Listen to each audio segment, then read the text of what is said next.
Hello, everybody.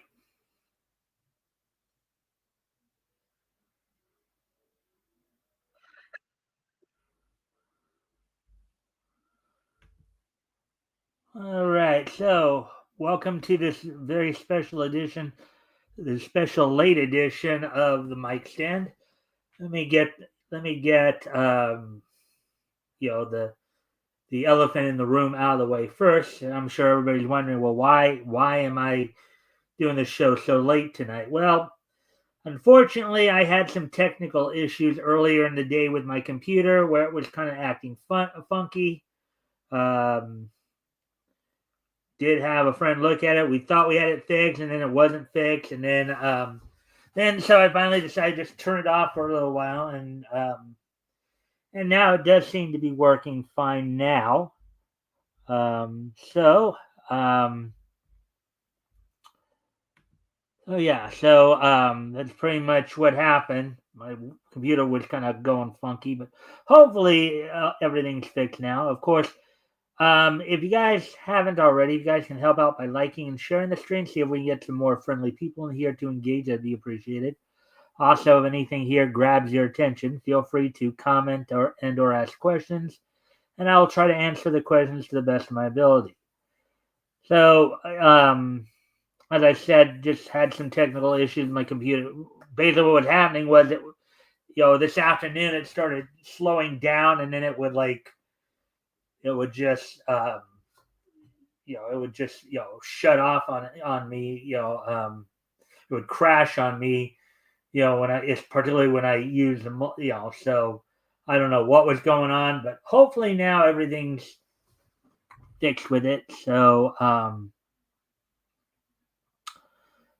anyways, we're gonna go ahead talk about what's on tap for tonight, of course. So tonight, what I had planned was, of course, we do have, well, we don't have any news articles, but I am going to go over the history of the Harvey Entertainment Group, which of course gave us Harvey Tunes, the cartoons, like Casper the Friendly Ghost, Hector and Catnip, Little Audrey, Baby Huey. We'll be looking at that. Also, of course, we'll have the wrestling wrap up, and then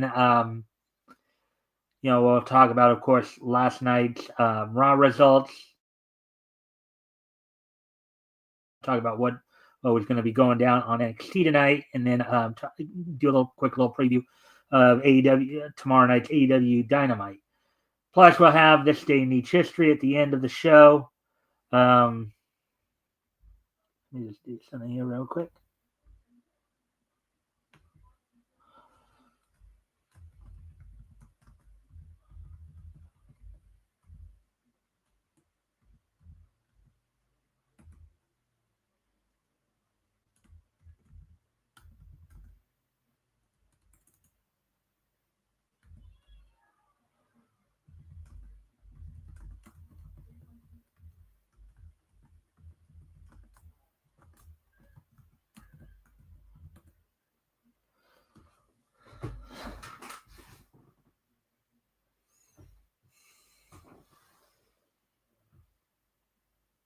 All right. So, anyways, so with all that being said, of course, why don't we go ahead and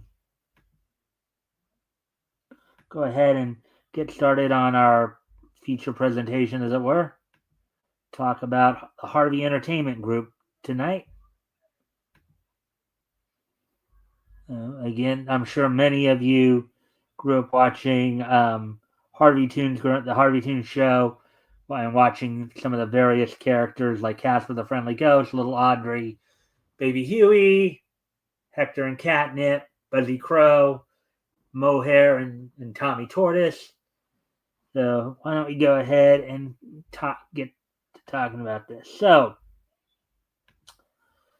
the Harvey Entertainment Company, formerly known as Harvey Films and Harvey Entertainment, or simply Harvey, was the production arm of comic book publisher Harvey Comics.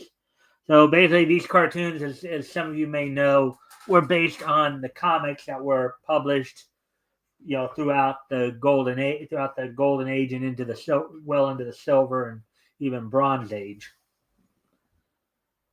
It was founded in 1957.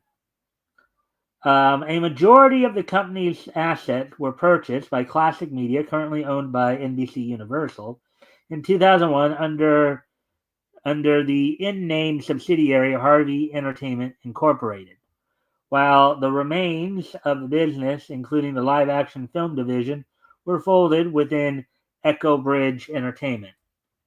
Now, of course, well, we'll probably get into that a little bit later, but you can currently watch many Harvey Tunes shows and all that on MeTV Tunes right now. So, if you want to check that out, if you have Friendly TV or happen to have some form of antenna TV, you just click over to MeTV Tunes and check it out. They got Catherine Company on at 10 a.m. Eastern, 7 a.m. Pacific, among other things. So with that, continue on here. So early history.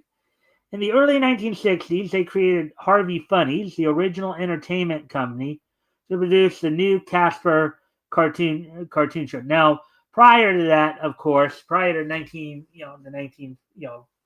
60s, prior to 1957, many of the Harvey comic shorts were being produced by famous studios and distributed by Paramount. So let's see.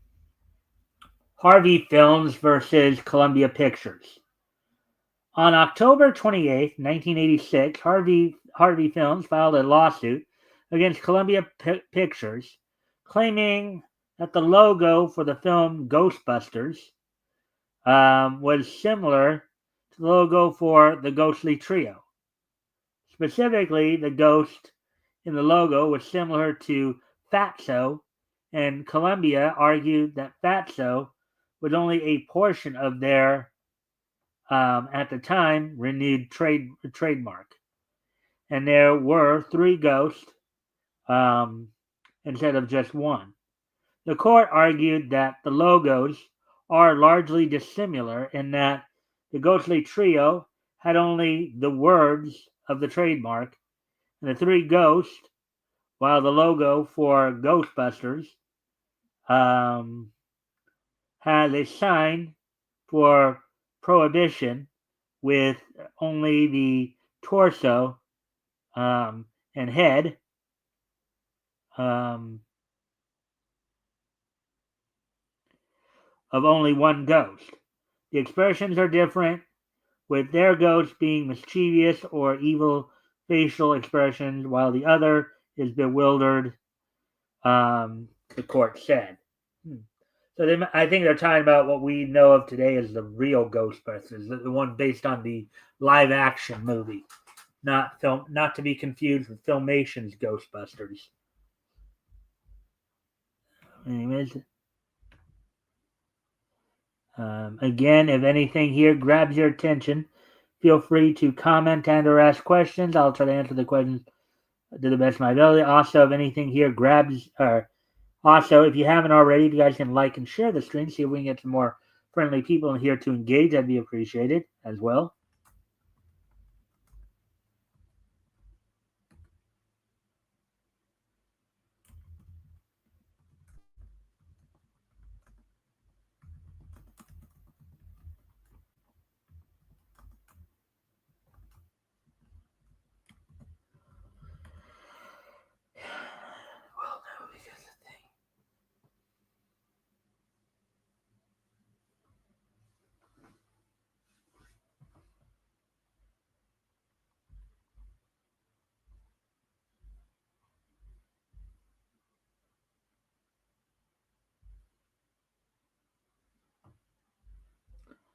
All right, so let's get back to the article here then. So this, I guess, accordingly, the court concludes. So this is from the court document, concludes that the claimed likelihood of confusion has no material basis in fact. The sole evidence which Harvey has produced on the issue are excerpts from magazine articles which suggest a general association between the Ghostbusters logo and Casper comics. It is clear from reading these articles that there was no confusion whatsoever on the part of the authors. A finding of general association. Hold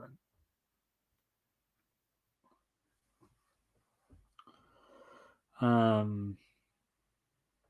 General association that the Ghostbusters logo is reminiscent of Casper characters does not mean that the prospective moviegoer in purchasing a ticket for Ghostbusters thinks that he is going to see a Casper cartoon.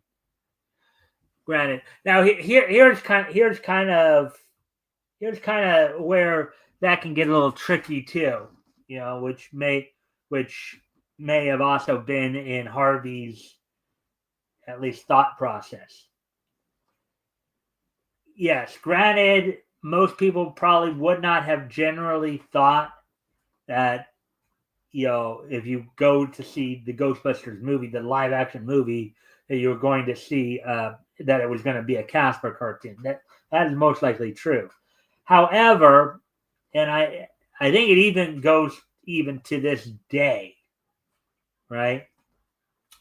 A lot of times when you go to the movies, right?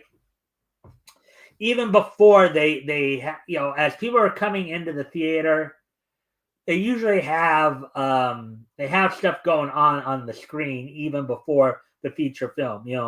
Even if they say, oh, the film's going to start at 1:15, as people are coming, in, people are going out and coming in.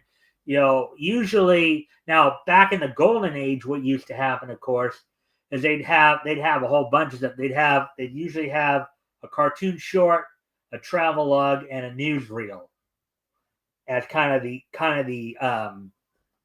icebreakers, as it were, before you get to see before you get to see the feature presentation. So at least maybe in Harvey Films' argument, they might have thought that, well, maybe it could have been assumed that maybe they might have seen a Casper cartoon short, during the pre-show, and then of course the feature presentation of the movie. Now, did that actually happen? I don't know. But I don't know if that actually did happen or not. But that's a possibility, as it were. So that's probably something to at least think about. With that being said, so continuing on here, then neither does it mean that we will think that Ghostbusters is derived from Casper cartoons, or that it is sponsored by the same source as Casper. Yeah, I mean, in some respect, it's also kind of like the idea, again, two different companies were, I don't know if, 19, I don't know if, let's see, let me go back up, see if, find out,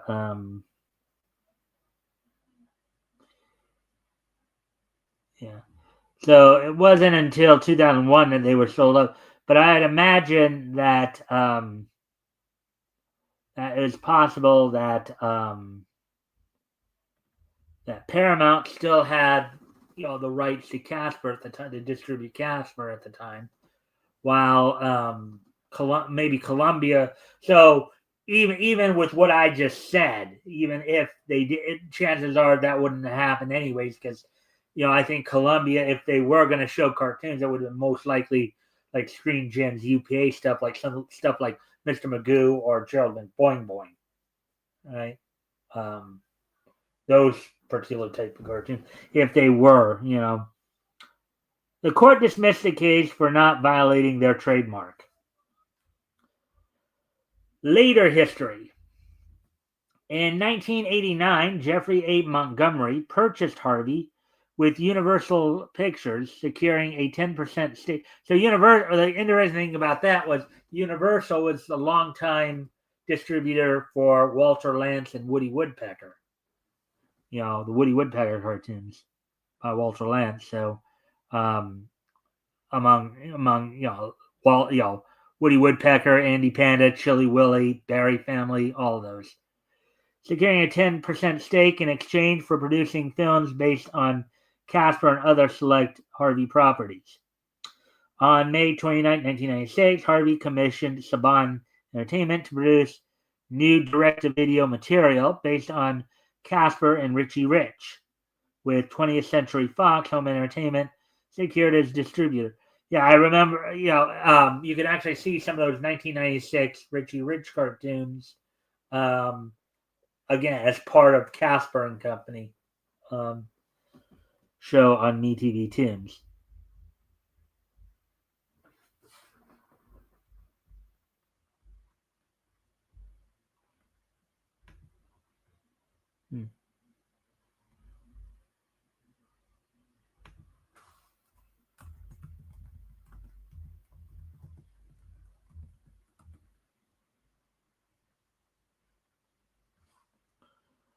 Let's see. Hello, GJ. Let's see. Senran has done it again. Don't you mean Sentai? You mean Sentai? No updates on the Urusei Yatsura season 2. Yeah. Let's see. Dubbing. Yeah. Well, I don't know what to say. I haven't seen. Yeah, I haven't. Actually, it's these first couple.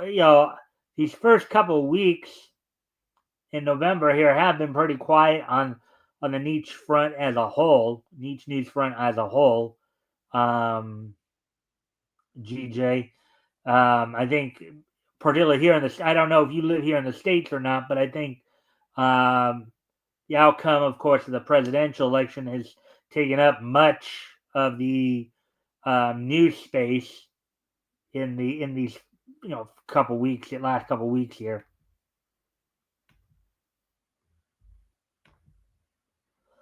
See, apparently Avery Smithart ended up moving to Los Angeles. I think I read something about that. Anyways, back to the article I'm going over. Oh. And a good thing that let's see, Kami Ops Harris lost. Mm-hmm. Yeah. Anyways, back to the back to the article here. Let's see. Oh yeah. In February 1997, Harvey reacquired full merchandising and licensing rights to their properties, including Casper and Richie Rich from Universal Pictures. Although they would continue to work with the company on new animated projects. The company reported a net loss of $386,000 in March, which Harvey blamed on the repurchase. In September, the company expanded their deal with Saban Entertainment to include an additional Casper feature, Casper Meets Wendy, for a fall 1998 release, with 20th Century Fox Home Entertainment remaining on board as distributor. In February 1998, Harvey pre-sold a package of Harvey Toons cartoons entitled The Harvey Toons Show to the then upcoming Fox Family Channel. Jeffrey A. Montgomery and Greg Eulish were ousted from the company in March. On July 27th, Harvey announced that through a business plan with Global Media Management Group, the company would produce a slate of 12 direct-to-video feature films and 3 television shows. Restructuring. Let's see now. All right. Restructuring here. In April 1999, the company changed hands after a group of investors purchased it for $17.7 million. The company secured continued losses, including a $250,000 loss for Baby Huey's Great Easter Adventure. In September 1999, Harvey announced that they would purchase the film distributor PM Entertainment from its founders Joseph Murphy and Richard Pepin for $6.5 million and a further $1.45 million in stock. In October, the company entered into a partnership with Spernco to produce web-exclusive content featuring an assortment of Harvey characters. In November, the company signed a theme park deal with Landmark Entertainment Group to construct and design a theme park featuring the Harvey characters. The company attended its first MIPCOM in November 1999 after entering the self-distribution market, announcing the work of a new CGI Casper Christmas movie with Mainframe Entertainment and a live-action Baby Huey series aimed towards a preschool audience. Harvey Home Entertainment also released several Harvey Toons VHS releases. Those are like basically the shorts, I believe. A lot of the Paramount distributed shorts, famous studio shorts. With Universal Studios Home Video, the Casper project with Mainframe was officially announced in December.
All right, so anyways.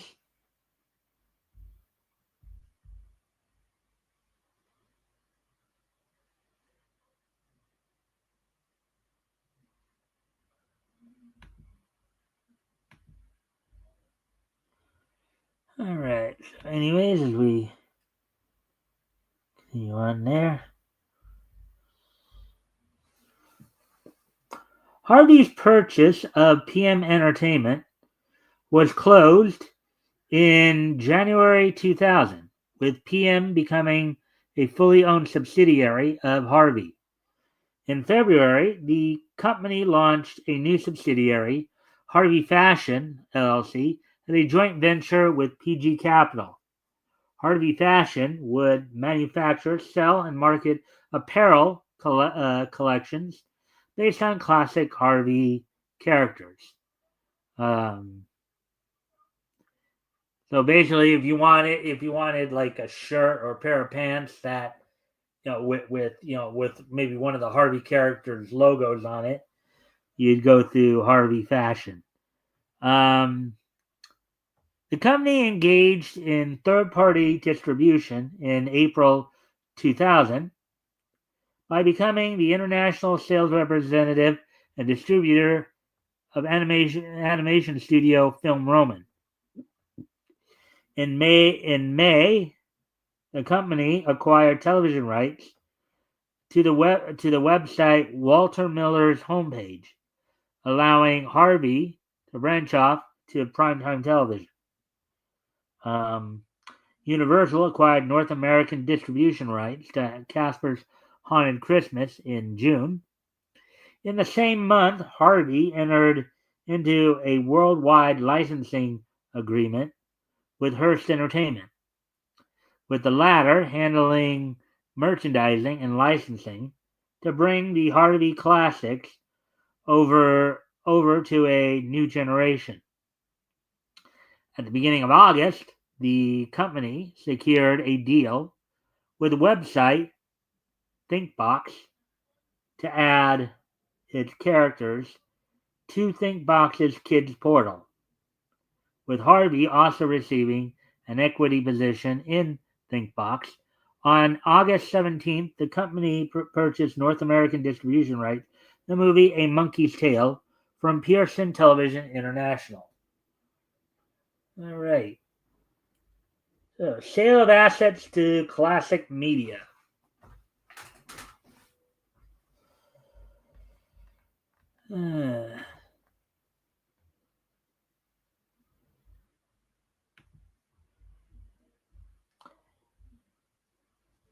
In August, it was announced that Lionsgate Entertainment was an interested partner in taking over Harvey Entertainment, with 8 other companies also interested at the end of the month. The newly formed Classic Media announced that they would purchase a 60% stake in Harvey Entertainment for a cash and stock deal valued at $30 million. The deal fell through at the beginning of November. At this point, Harvey Entertainment was on the verge of liquidation. Harvey sold international sales rights to the PM Entertainment Library to Cinetel Films in February 2001. Following the failed purchase on March 8, 2001, Harvey Entertainment announced that Classic Media would purchase all of its media library for $17 million.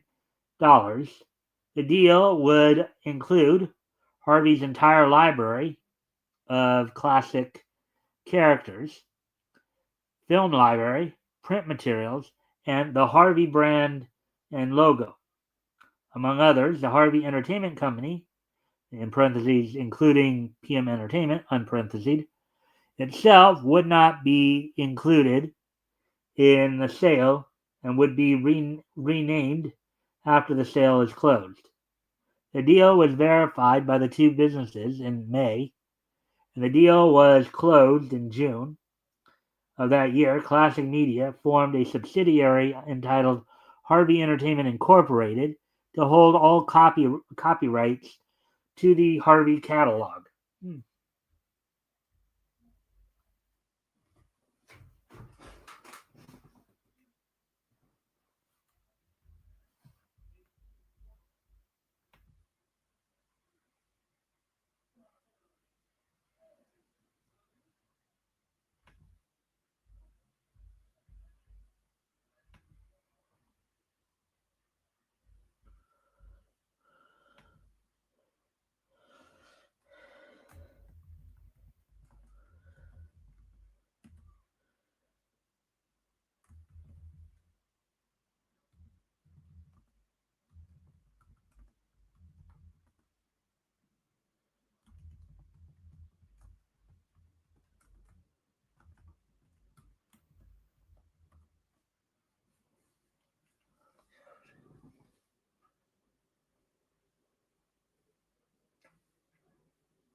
let's see. The remains of the Harvey Entertainment Company, including PM Entertainment, were kept by CEO Roger Burlage.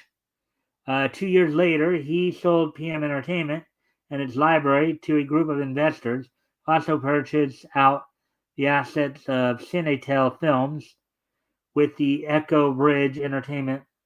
With this, Echo Bridge Entertainment was formed. So here are some of the, of course, now here are some of the properties that the Harvey Entertainment Company was, of course, involved with. Some of the theatrical films, including 1957's The Sad Sack, a film starring Jerry Lewis. Now, Sad Sack, of course, is a popular title. It is a Harvey title, maybe not as well known as, let's say, like Casper or Richie Rich or any of those, but it's still part of their catalog. The 1994 Richie Rich film, co-produced with Warner Brothers Family Entertainment. And then the 1995, of course, those are, I think, live actions as well. And then the 1995 Casper live action film, co-produced with Universal Pictures Amblin Entertainment. Now, here are some of the TV series that the Harvey Entertainment Group were a part of. Of course, you had Maddie's Fun Day Funnies from 1959 to 1962, which, of course, they just simply took the collection of some of the old, famous studio shorts and would just package them for TV. The new Casper cartoon show from 1963-1964, co-produced with Paramount Cartoon Studios. Casper and the Angels, which ran from 79 to 80, co-produced with Hanna-Barbera, of course, which gave us Casper's Halloween special in 1979, which, of course, was recently shown on as part of MeTV Toons Spooktacular Sundays, and Casper's First Christmas, which will, of course, be part of MeTV Toons Tis the Season for Toons broadcast. Let's see, 1980 to 80, more Hanna-Barbera co-productions included the Richie Rich and Scooby-Doo show from 1980 to 1982, the Pac-Man Little Rascals Richie Rich show from 82 to 84, Casper and Friends from 99. Now, Casper and Friends was another kind of package program, syndicated package program that was put together for, some of the cable, for, like TBS, USA, where, they could have, some entertainment programming, or some educational programming, programming more for kids, 1990. Casper Classics, 94 to 95. That Baby Huey show from 94 to 96. Co-produced with Carbuncle Cartoons and for the first season, and the Film Roman's second season.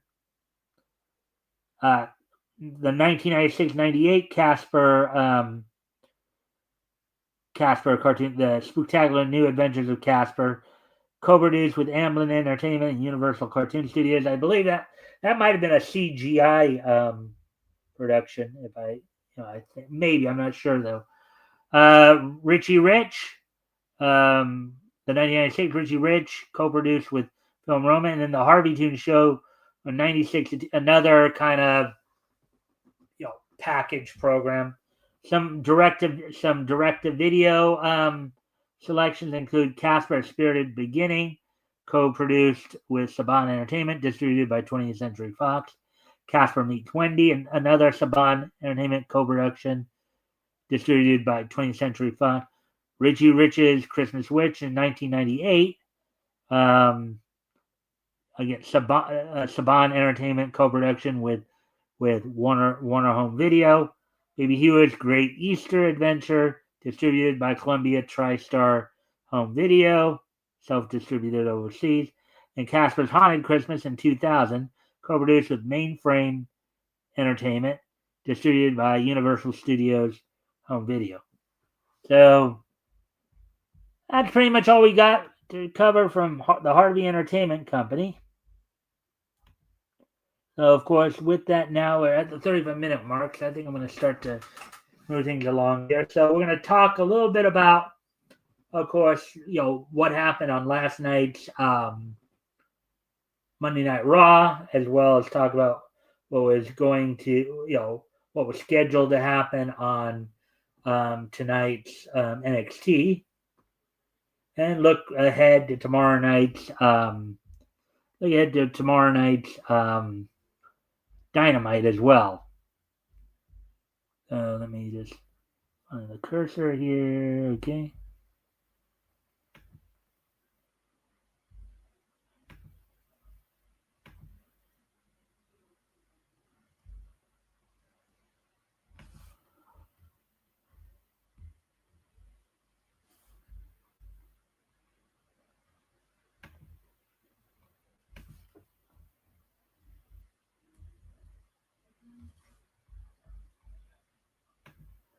All right. So on last night's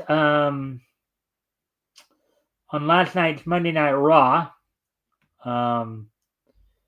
let's see, one match was set up for Survivor Series on the 30th, in which, after a promo battle between WWE World Champion Gunther and Damian Priest, they now are signed to face each other again at Survivor Series on the 30th. The opening match of the night saw in a 6-woman tag match Damage Control with Io Sky, Kairi Sane, and the returning Dakota Sky defeat the threesome of Pure Fusion Collective of Shayna Baszler, Sonya Deville, and Zoe Stark. Pete Dunne defeated Kofi Kingston in a singles match, in a match that saw more of the dissension between Kingston and Xavier Woods, as some of the frustrations started to build between those two. Damian Priest defeated Ludwig Kaiser, which led to the confrontation. I think eventually led to the confrontation that I mentioned. And then the main event saw Bianca Belair and Jade Cargill defend the WWE Women's Tag Team title against Liv Morgan and Raquel Rodriguez, and retain the title in that. So that all happened on last night's.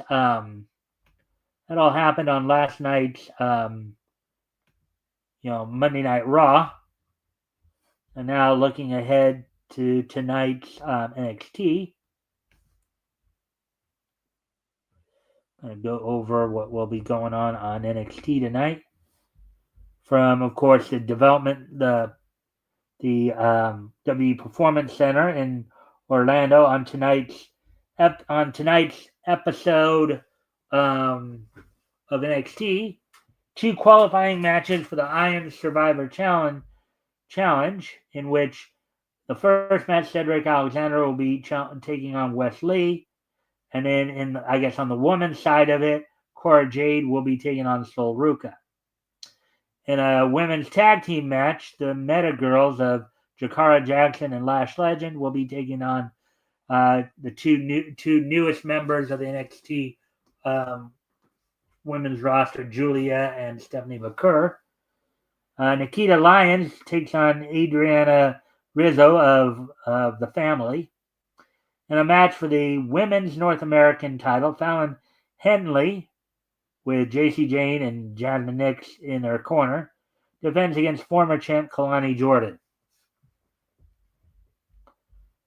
So that's what to look forward to. And of course, I'll try to give the results tomorrow when I do my show tomorrow. Now, of course, moving on to some AEW news.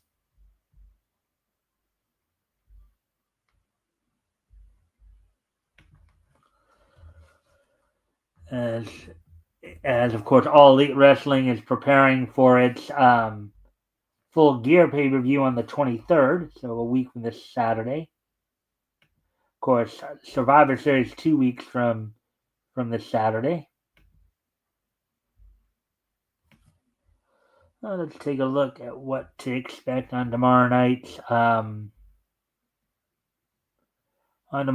Dynamite from Bridgeport, Connecticut.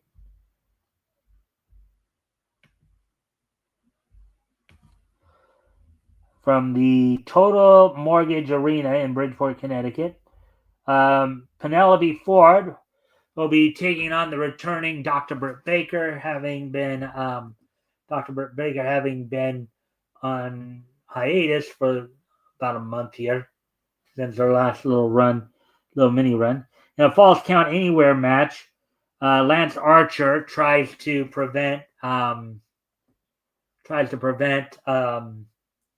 Roderick Strong from securing the third consecutive victory needed to be able to challenge MJF. In a tag team match, Christian Cage and Adam Page, two former world champions, take on the Bang Bang Gang duo of Juice Robinson and Jay White in a full gear four-way contender series tag team match. In a match that now already in that four-way world tag team, of course, as we talked about yesterday and over the weekend. Of course, Private Party will be defending the AW World Tag Team titles at Full Gear against three other teams. The first team that qualified on last week's Collision, I believe, was the Outrunners. And now on tomorrow night's Dynamite, FTR and House of Black look to qualify as, of course, Dax Harwood and Cash Wheeler of FTR take on the House of Black duo of Malachi Black and Brody King, who are no strangers to Tag Gold, as they've held Tag Gold on the independent scene as Kings of the Black Throne.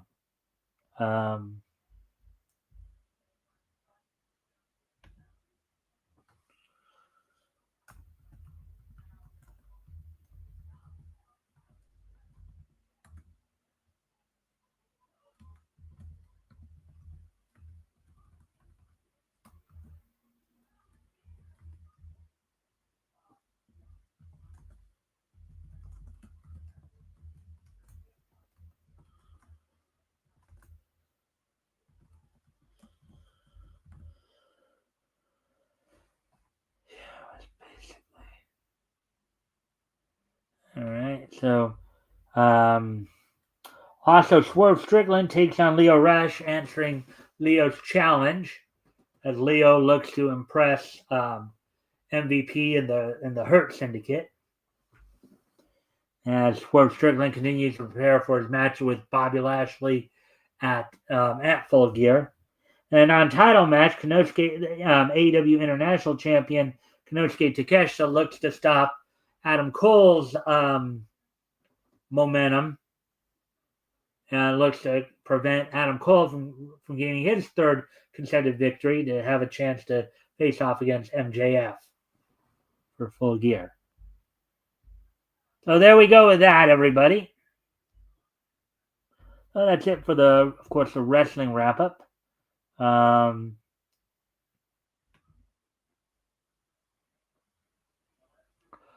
no. Cancel. Oops. Hit the wrong thing to clear out. Good thing I realized that. Anyways, so now with that being said, let's go ahead and take a look, with today being Tuesday,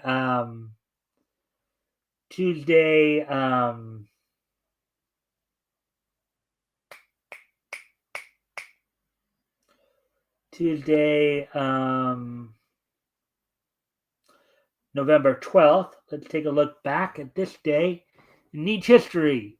So, first off, we're going to go all the way back to 1934. And on this date in 1934,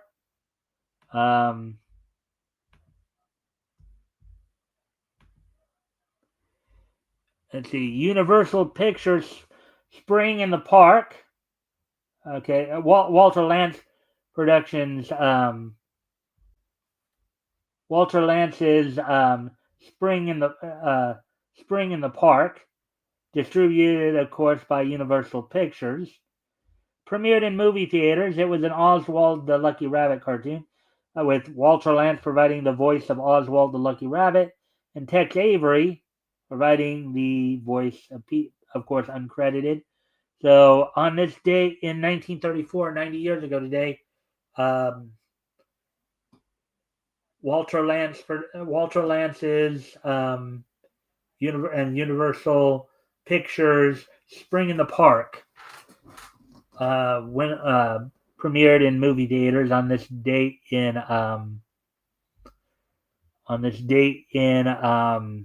1934. And excuse me a moment, I think my sister may have just called me, so I gotta go check that. I'll be right back. But while I'm gone, I'll go ahead and put some music on for you guys.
Alrighty then. There we go with that. All right, so let's see. So went over. So now we have one more piece of niche history to go over here. Um, so let me pull that up here.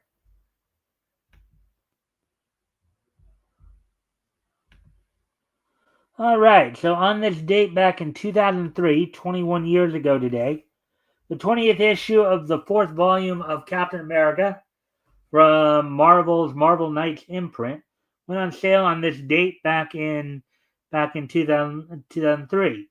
So for $2.99 with 32 pages. The story was Captain America Lives Again, Chapter 4, written by Dave Gibbons, penciled by Lee Weeks, inked by Tom Palmer, lettered by Randy Gentile, and colored by David Stewart. So there you go. So with that, I thank everybody for being here tonight. Hopefully, the whatever problems I was having earlier today with my computer have pretty much resolved or started at least to resolve themselves. Hopefully, I won't have to do another late edition tomorrow night of the Mikestand. With that, so we should hopefully be back tomorrow night at our regular time of 5 p.m. Pacific, 8 p.m. Eastern, with more niche news, of course. And of course, as long as things keep working, we'll be back here on Sunday with Metal as my co-host to